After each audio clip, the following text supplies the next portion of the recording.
And today I'll be covering the infrastructure views of the TrueSight console, specifically the HPUX view. Similarly to the server view and the data center view, this is one of the last dashboard views to be migrated over into the TrueSight Capacity, TrueSight Presentation console. It allows us to view the various HPUX information and components from N part and V part, and as well as IBM, into the presentation console. Now, what we're now offering as a value back to customers is that, again, we are now centralizing all of the dashboard views for the various technologies that we do cover from capacity optimization. They all now reside within the presentation console. This, again, provides us a modern and mobile-ready view, as well as enhanced graphics. And then, lastly, we are no longer having our customers switch between various consoles to see different platforms and have a disjointed look into how we present the information out of the box.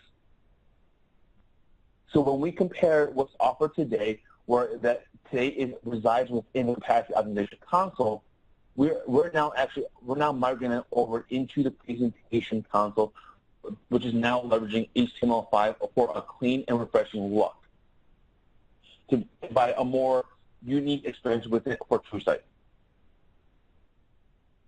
And with that, let's go ahead and take a look at that.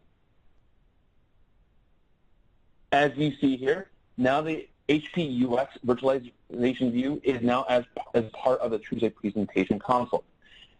It gives me the same information that is presented in the current version of 10.7, but with a cleaner look.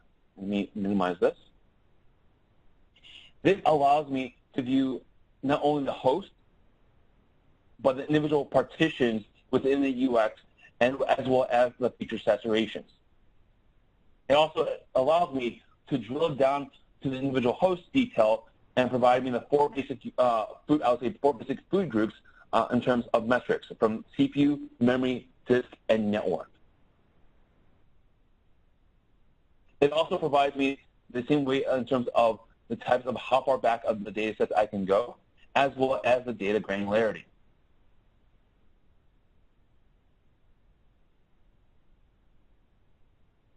In addition to this, it also not only provides me the host, like I said, but also gives me the individual partitions,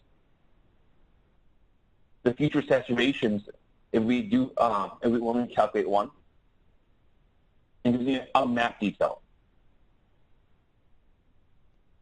Lastly, we not only look at NPAR and VPAR, we also look at the IBM. And similarly enough to what was provided by the previous view, we give the same amount of detail to viewing the individual host and the associated metrics, as well as the partitions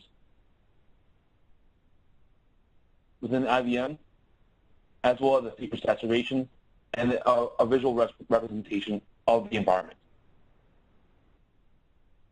And with that concludes my overview of the HPUX view.